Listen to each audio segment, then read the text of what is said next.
Good morning. Does this work? It does work. We're going to start. All right. Hey, we are going to start. I just got directions from Sheila, Powell, my good friend.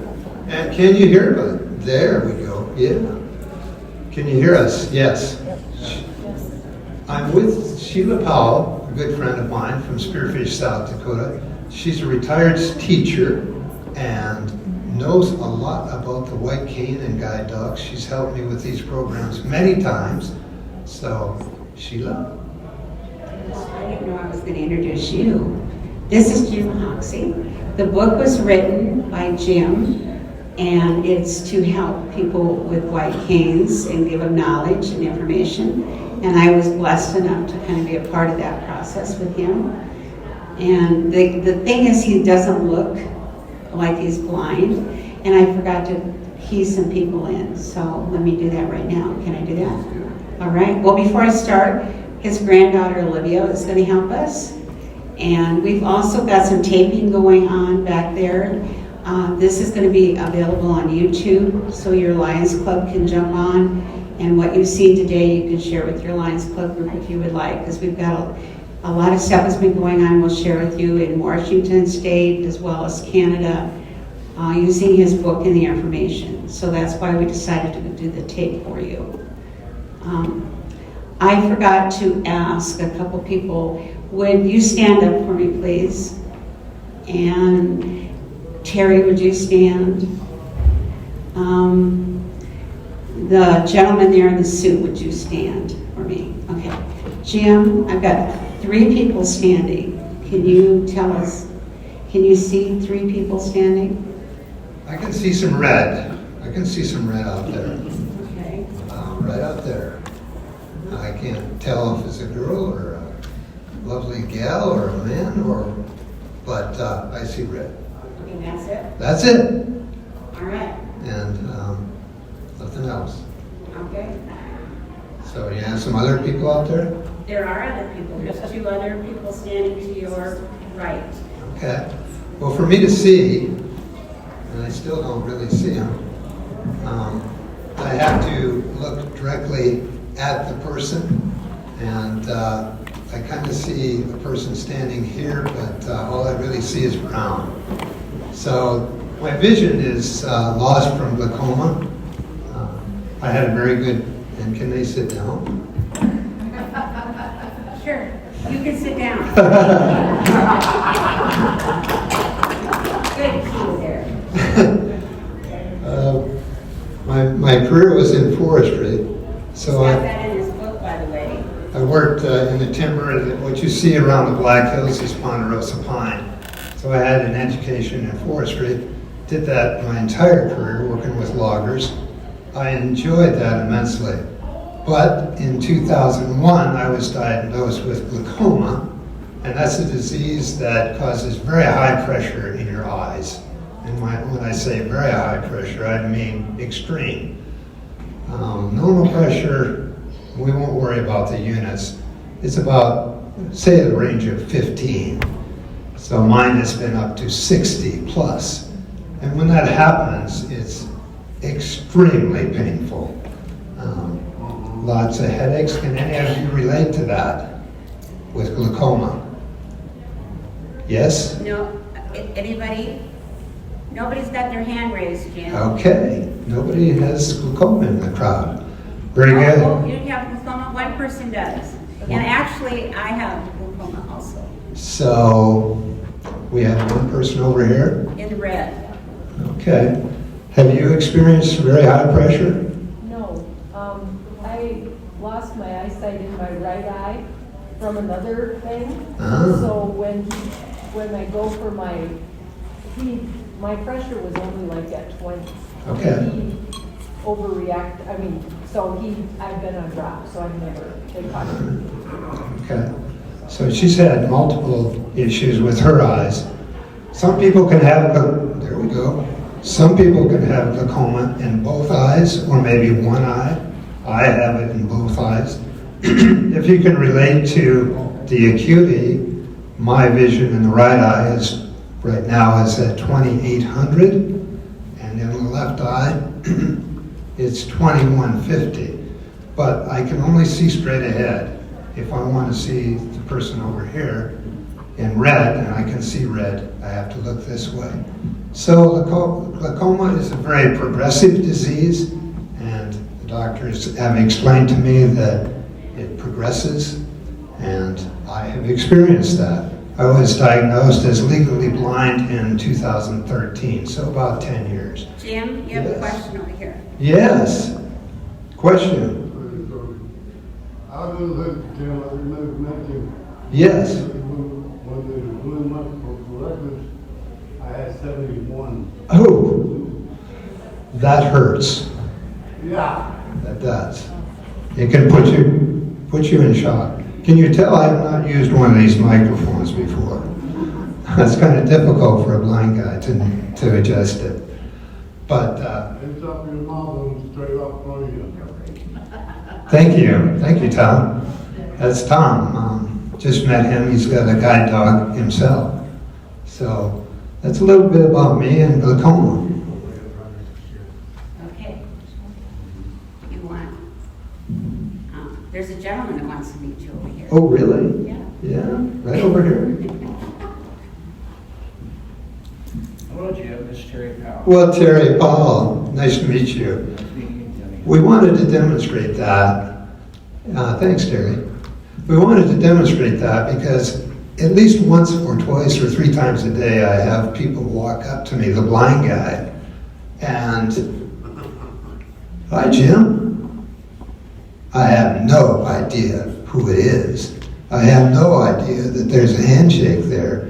And some people think that I'm rude, and these are people, and I'm not a rude guy, but these are people that are friends, that have known me for years. And so we wanted to demonstrate that just as a courtesy for blind people to be aware that, hey, he can't see your hand, and introduce yourself. I cannot tell, even my granddaughter who's here, if she's standing right here, if I don't know she's in town, I won't know her. So that's just a little bit about courtesy and respect and a little bit about my vision. What about, you went to the Heinz VA in Chicago, correct? Yes, I did. In 2017, I had the opportunity to go to the Heinz Blind Rehab Center. And it's a great program. I was there for 6 weeks. And I learned a lot of different things. It's all one-on-one instruction, which is fantastic. It's a fantastic group. There's 35 vets there at any given time.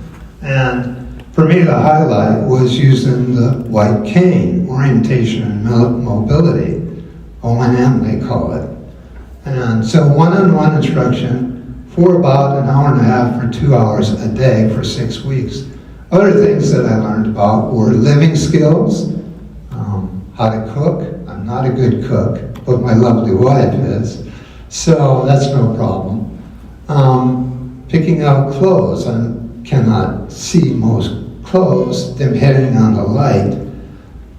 So we can put on different buttons on my clothes, different shapes, so I can identify blue.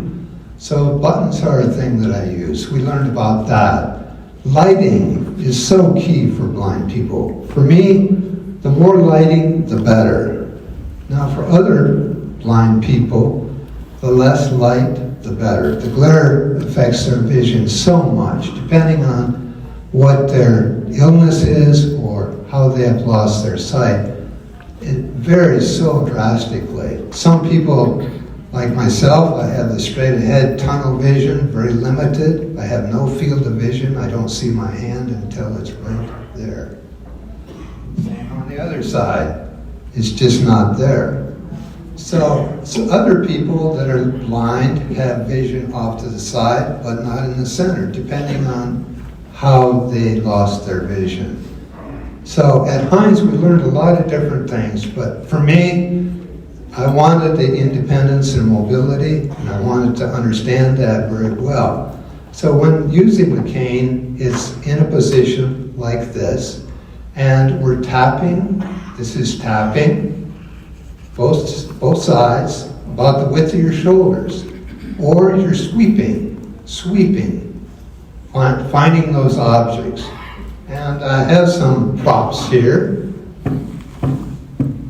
You're always listening. You don't have the vision, you're listening.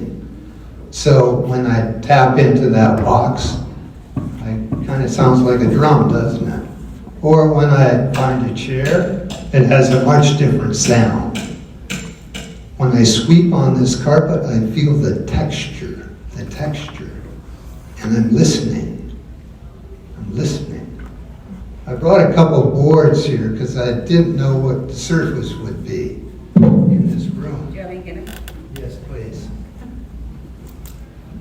So, if you've got hardwood floors in your home, it makes a huge difference, and I'm listening for that. When I come into a room that has carpet, I know that by the texture, and I know when I reach those hardwoods by the sound. Okay, so blind people are listening. They don't hear better. They don't hear better than anybody else in this room. It's just that they're very attentive to what's happening in their surroundings. So Jim, how did our book come about? How did your book happen? Well, in Spearfish, South Dakota, where I live, when I was crossing intersections after learning how to do that at Hines, I had an episode where one of the vehicles in the intersection touched the end of my cane. It was very close to an accident. And I was telling that to one of the instructors at Hines, and he had challenged me and gave me a little mission. He suggested I go back to Spearfish and work with third graders. That he felt that working with third graders at that age would be really receptive to hearing about loss of vision, using a white cane and a guide dog. And so we have done that, and it's been a very, very good experience. Sheila has helped me many times, along with the co-author of our book, Joanna Jones, and we've taken... Look on page 11, you can see where Jim made the canes for all the kids, and his granddaughter Olivia is showing you what the students do in the classroom. Yeah, thank you, Olivia. So we go into the classes, we talk about the white cane, we talk about the different types of equipment that I use, and if Sheila or Olivia could help me. Olivia's going to show us. Could you show me the talking books? Oh, the talking book. Give you my cane. This is the talking books that we show the children, the third graders at Creekside. And I'm turning it on. Player with speed down. Grandpa's White Cane. Current position. Grandpa's White Cane. Written by Jim Hoxie and Joanna Jones.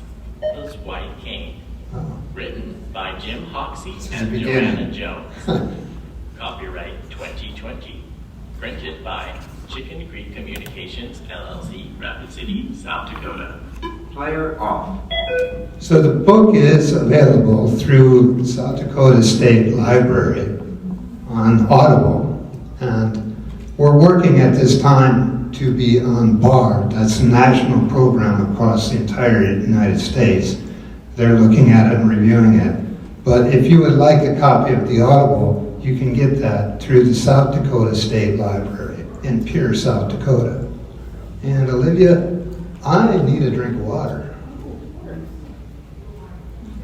And would you hand me the clock next, please? Of course. So other things that we use as aids and show the children at Creekside is just a talking clock. 9:50 a.m. Can't see the clock. One thing we do with the children is we say, Sheila will say, well, Jim, what time it is? And I look around and the children are looking around, and then of course we do that. 9:50 a.m. But it's really fun to work with the children. I have a watch also. There are all kinds of gadgets, we call them, all kinds of gadgets that we use, that the blind people use. And we show those to the children, and then we break out and allow the children to use the white canes, these that I made. There's like 15 of the canes, and so we have 15 children. And I'll take my cane, please. So they're following me, and this is how you do that, like that. Clearing the path all the time. They're following me in the classroom, and they have a great time. It's a hoot and a holler. They love it. They really do. I tell them that yes, you can close your eyes for a second or two at most, because some will close their eyes and then it's setting them up for an accident. But they have a great time. And while we're doing that, the other half of the class is working with Sheila and talking about Grandpa's White Cane book. And we have had so much fun with that. We've done it for 5 years now. And we've reached over 800 students by doing that. Each year we have 8 classes that we meet at Creekside. A great time. The one thing that they learned too is, and I forgot to do this when you were sweeping, but use the horn on the bike path. If you notice, the book is on Spearfish Creek, and he walks out every day. It's by his house. And these 800 students are beginning, as they're walking the path with their bike or whatever, they'll say to Jim, passing you on the left, passing you on the right, and it's really helped. And the word is spread. They're using it for other people walking. And it works both coming and going, because Jim can't necessarily use coming either. So it isn't just passing on the back, it's also passing on the front. So Jim, tell us, how did you get this first book published? Well, with the support of the local Lions Club in Look at Spearfish. the first page in the book. Go ahead. Local Lions Club in Spearfish, Joanna Jones and I approached them and asked for their support. And they were very generous with their support.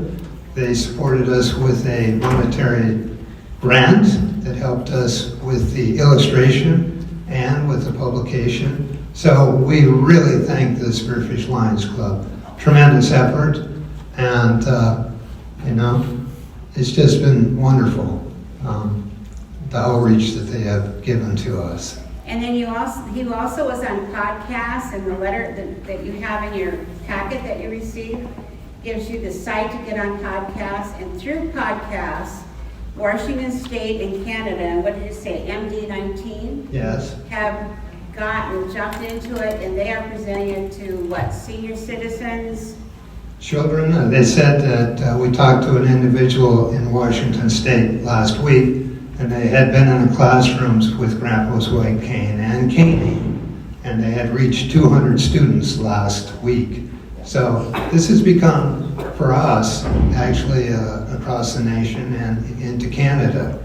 Alberta is active in the Lions Club there too. Are there any questions so far where we're at about the White Cane or the program? Okay, nobody's raising their hand, Jim. They're excited. They are. Oh, we do have somebody. Sorry, go ahead. How does it affect your balance? How does it affect my balance? I'm getting to be a little older, so I've noticed that I have to be more aware of my balance. I have planted my nose a few times when I've missed a curb with my cane. Less so with a guide dog. I have Star with me here today, and I'll show Star to you in a few minutes. But he'll stop me at all the curbs. Whereas with the white cane, you have to be very cognizant of the sweeping and tapping at all times. You can't take your mind off that, because if you miss a curb and hit that curb with your toe, I call it a nose plant, and I've done that on the concrete. It hurts. It does. Jimmy, you have another question? Yes. Sweet. What? Sort of sweet. What does you drive to do this, Joe? Pardon me? What caused you to drive to do this? That is an excellent question, Tom. Can you repeat it for us? What drove me to do this? Yeah, I've never been asked that. I appreciate that question.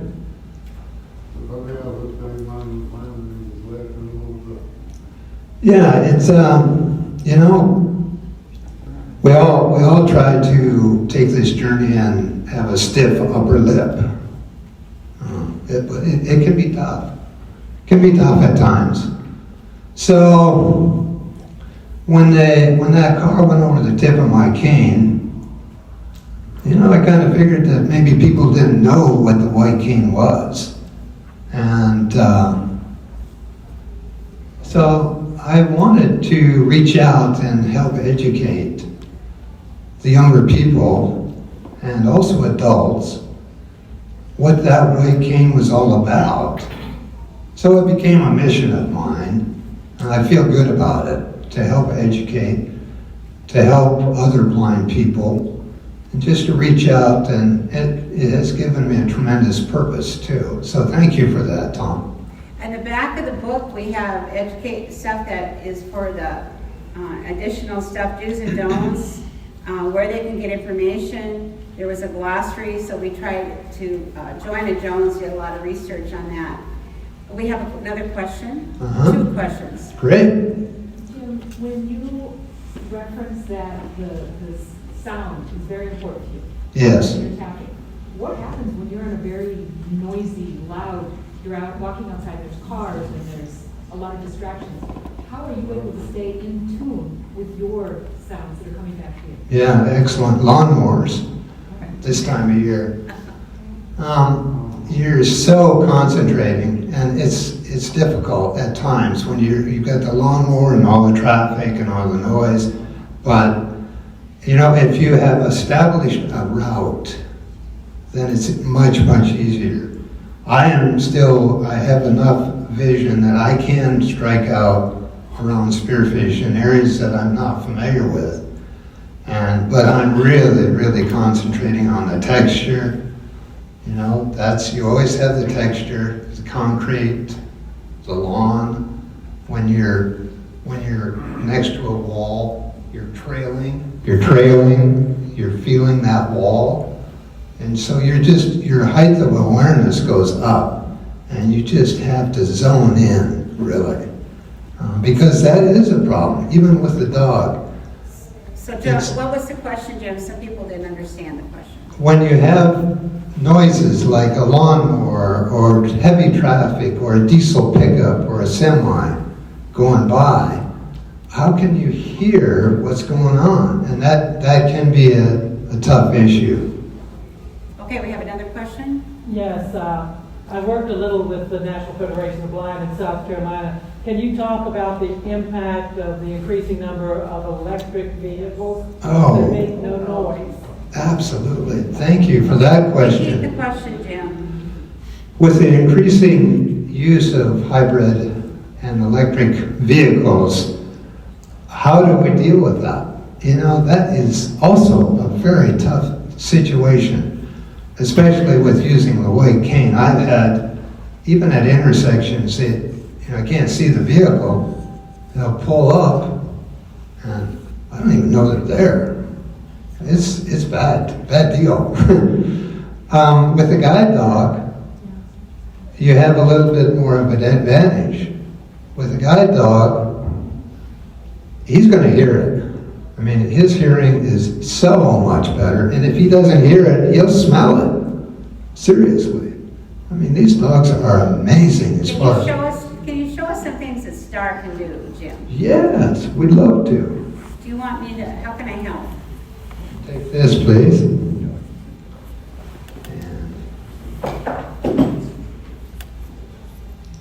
Thank you. So we were scheduled to have a walking mic today, but this is what we have, and you make do, right? So walking with a guide dog and a mic is a bit of a feat. This is Star. And I'm going to concentrate on getting this in front of my face. There we are. This is Star. He's a 3-year-old German Shepherd. He comes from the Fidelco Foundation out in Connecticut. And one thing about Connecticut, it's a very small school, Fidelco is they come to the client's home. And so a couple days ago, Star arrived with Chris the trainer, that boy. And you can see he's quite calm. And they arrived early in the morning a year ago, and here's Star. The first 2 solid weeks, 8 hours a day, Chris and I worked together with Star. And, it's serious training. So when you're working with a guide dog, you have a series of verbal commands, you have your body positioning, and then you have hand signals. For instance, Do you want me to hold the mic? I'll try to speak loudly. Maybe I can repeat it for you. Come around. Come around. Sit. Sit. See if he's paying attention. So we'll see if he's paying attention. Down. Good Down. boy. Good boy. Dax. Sit. Sit. Sit. Wake up. He's so calm, he needs a treat just to wake up. Sounds good to me. That boy, wake up. Yeah. Good All boy. right. Dax, forward. Forward. Up, up, up, up. Up, up. Leave it. I'm not gonna hear him.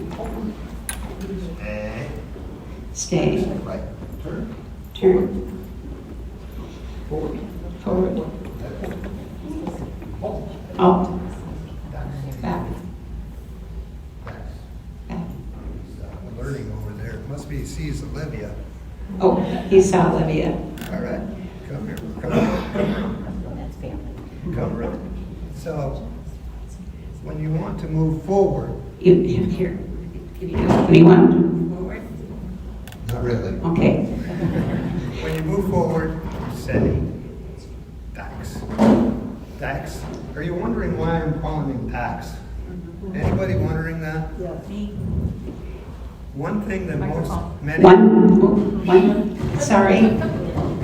Oh, good. Thank you. One thing that most guide schools teach is to have a public name for your dog. And this one is Star. He has a star on his forehead. That's his public name. So every day, at least 10 times a day, I get, oh, he's so gorgeous. And I say, you talking to me? And then it's, what is his name? And I say, Star. And the reason for that is people in intersections have had their neighbors or friends yell out, hey, Star, and crunch. They get hit. The dog's watching them. So that's why he has a public name. His given name, his real name, that I use is Dax, D-A-X. And that's why we do that. So we lean forward. So, Dax, stay. We're at a curve. We're at a curve. I want him to go right. Go right. So I'm going to position my body. Position my body. Dax. Right. That's So right. it's verbal, Verbal, body positioning, and body, hand signal. and hand signals. It's kind of it's an orchestrated movement. It does take coordination and time to learn, for me at least. It takes time to learn. Dax, left, forward, Forward. Dax, hope, Stay. Dax, right. Good boy, good boy. Good boy. Oh, he's looking. So he is a good boy. Take the mic, please. We got it. When Chris was here during the first 2 weeks, one of the things that they want to test is his ability to stop me if a car is going to hit me. And this was not orchestrated. We were on Main and Jackson. Chris is right behind me, protecting me in case Star doesn't perform. We're crossing, and there's a big white van on this side. So we couldn't see the next lane. But we're walking ahead, and I passed the van, and I was going to keep going. He is suddenly halted, and a car went, whew, right in front. It was like right there. Almost got hit, but he stopped. And Chris said, wow, he said, well, we can cross that off the list, can't we, Jim? He's got that down. That actually happened. Can you hear me now? Yes. Really? I love that. Perfect. Thank you so much. Come around. Stan's definitely a man. So that you've seen some of the things that Star can do. He's an amazing dog. He's very, very calm, as you have witnessed. Can you hear me? Yes. That's great. Everybody's excited. And Okay, I wonder about that. so calm. We have another guide dog with us I met earlier today, Thomas, to my right. And he has his guide dog with him, an older dog. He's also a German Shepherd. So usually the main breeds are different color labs, retrievers, and German Shepherds. Those are the main breeds. Or the German Shepherds are by far in the minority. They're very, very intelligent. They're a little more stubborn, if I may use that word, Tom. If you make a mistake at a curb or you don't follow through, he'll just forget it the next time and just test you, just to see if he can get away with it. So you have to, as a client, I have to be on the ball. Black labs and Goldens are very, very good too, but I've got a preference for the Shepherds. When I was in the military, I worked with German Shepherds as an MP. I was not a handler. Thank you. Dog handler in the Army, but always with me was a German Shepherd, attack dog. So Jim, we have a question for you. Why can't I come up and play with your dog and pet him and feed him and hug him and love on him? Well, another friend of mine, Larry Rappel, is here, and this is so hard for him. He loves dogs, as most of us do. So when I had my first dog, Larry, it just hurt him that he couldn't pet the dog. And I understand, but the reason they teach and insist that even our families don't interact with the guide dog. I mean, even my wife Linda, she may once a week give him a pet, but they want this dog 100% bonded to me, so that if he's paying attention to me in an intersection and I give him a command, he's going to listen to that. He isn't going to listen to Linda or Olivia or Sheila or Larry or Terry Powell. He's going to listen to me, and that's why. So it's so important. So we've handed out today a little guide, a guide dog etiquette. It's yellow. Sheet and a bookmark.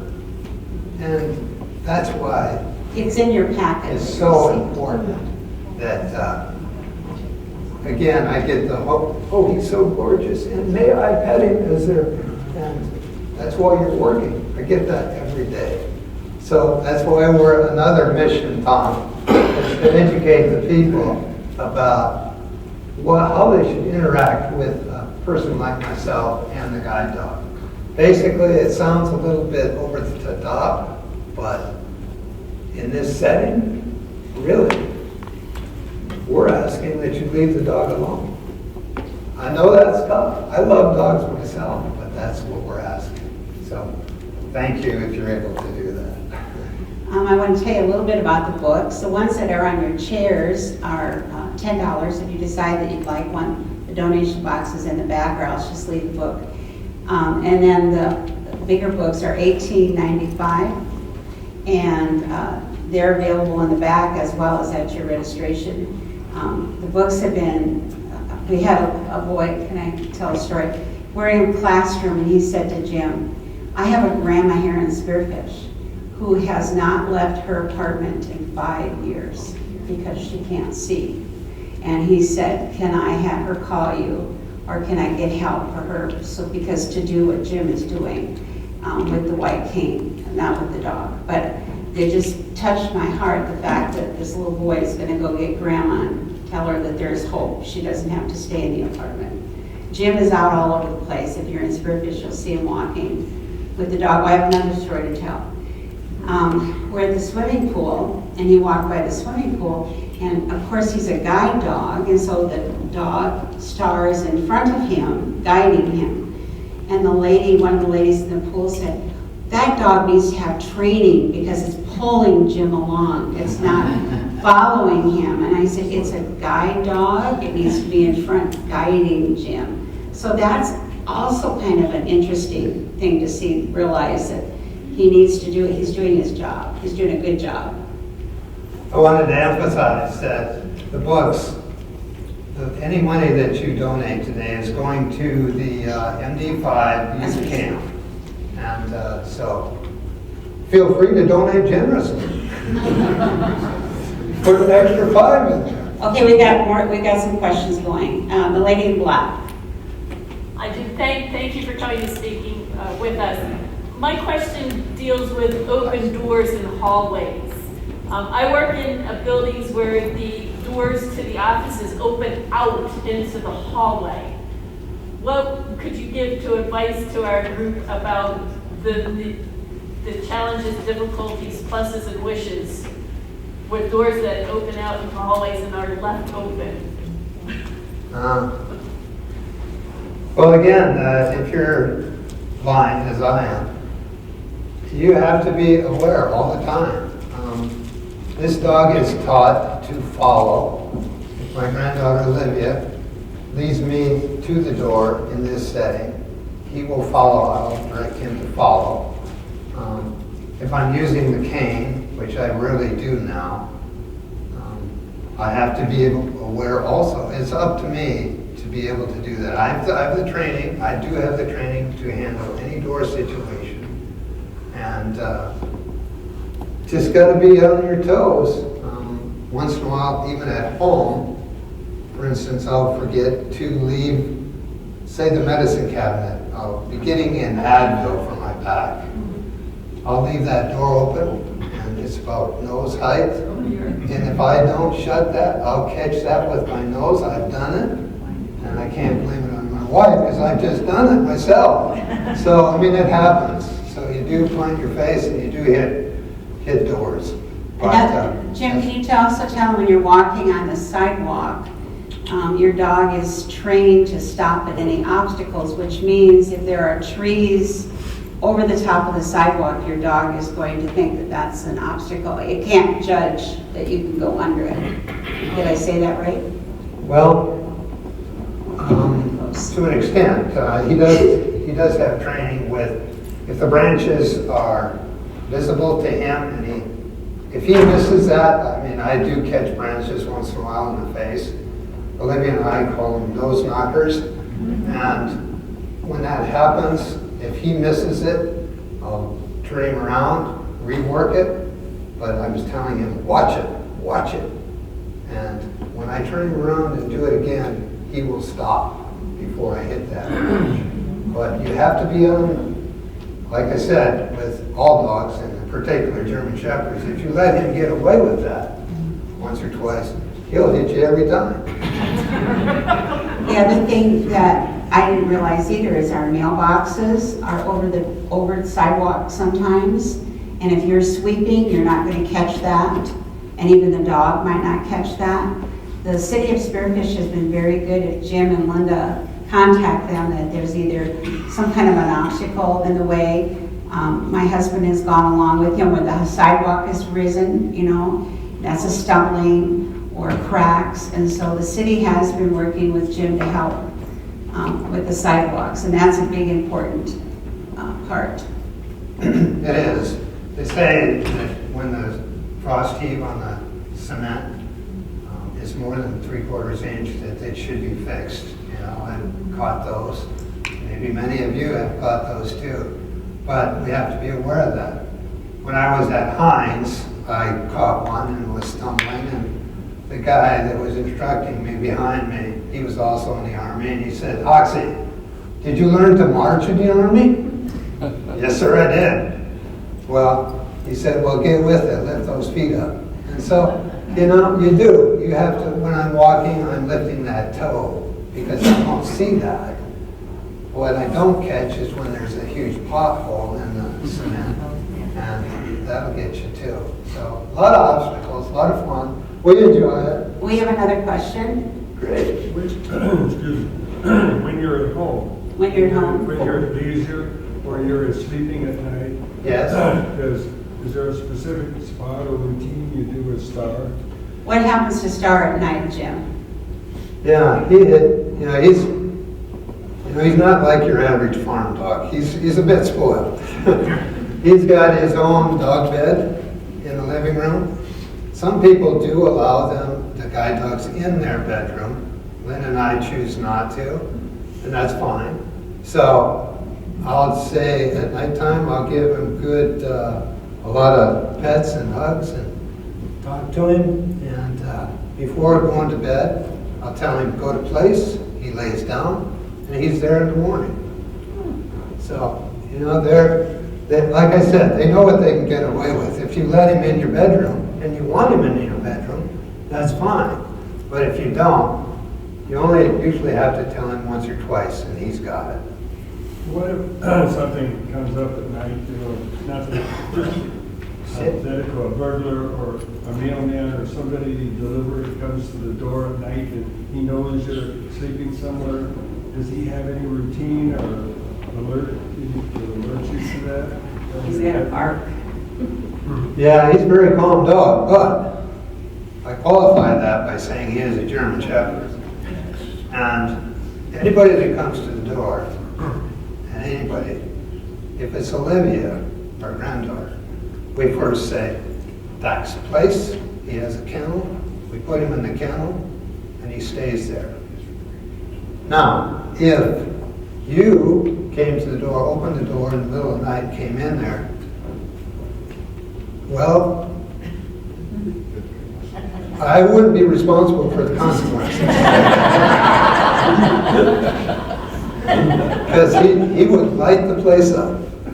Guaranteed. I mean, if the mailman comes, if our good friends come to the front door and don't let us know that they're coming, he'll light the place up. But once I say crate, he's in there and he's quiet. He's very good. You have another question, Jim? Yes. Two more. Yeah, I have a dog, and he's very prey driven. He's very what? Prey driven. He has a very strong prey drive. Yes. So I'm walking him. He's trained pretty good, but if a squirrel comes darting out, Ben's 75 pounds. He's similar to a shepherd. His attention goes to that prey. He just automatically is drawn to it. How does start? Is that a training mechanism that they're sort of trained not to do that? Their natural instinct maybe to do it, but they don't. Oh, you are so right. Their natural instinct is definitely to go. Oh yeah. And but they are trained.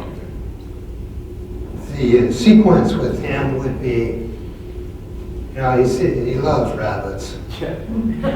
We have rabbits in our backyard. But the sequence, if he's in harness, would be, I'd give him, first I'm saying, leave it.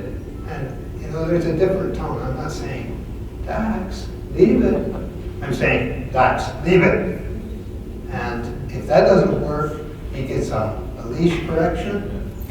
And not only, it's more severe. And then if that doesn't work, he gets both a leash and a harness correction, which is harsher. But rarely do I have to use that because he is trained to leave it alone when he is in harness. Jim, you got a couple more questions before we quit. There's a lady, do you still have a question there? Right by you, Jim, turn around. She's in a white jacket. Yes. Right in front of you, there you go. Hello. I just wanted to share that I was zone chairman this year for our region, our group, and I'm from Britain, South Dakota, and in Aberdeen, we have the School for the Blind. Yes. And for my last zone meeting, I asked if we could do a tour of the home, of the School for the Blind. And we did that, and it was wonderful because you talked about the floor and different carpets, different, Yes. that they have the hallways like that with the edges, and it was so very interesting that we got to do that. And then the Aberdeen Lions Club hosted it, and I asked them to do a dessert in the dark. So we all put blindfolds on, so we had an experience, and they served us ice cream sundaes. So we got to, dish up our own ice cream, Yeah. put our own chocolate on it, and peanuts and eat. So I thought that was a really good experience for all of us. Absolutely. Everybody really, really enjoyed it. So it's an idea for other zone chairmans to Right. have that opportunity. And I'd appreciate being invited to those ice cream parties. I can always find ice cream, yeah. A glass of water, stick your finger in it, and I'll do it. Yeah, You touring were there taught would how be to do great. that? Did you say you were taught how to do that? Yeah. Yes. Both my hands are all sticky. Okay, Jim, I have another question for you. Great. Over here to your right. Right? One question is this, I have found myself growing up movement with the dogs, especially the first one. It took me 4 years, well, another year for you, but I had to get my head right. You did it. The hand-eye. They bond to, build a bond between you and the dog. After 4 years, I never said a word to Ranger. I could just moist it. And he knew what I wanted.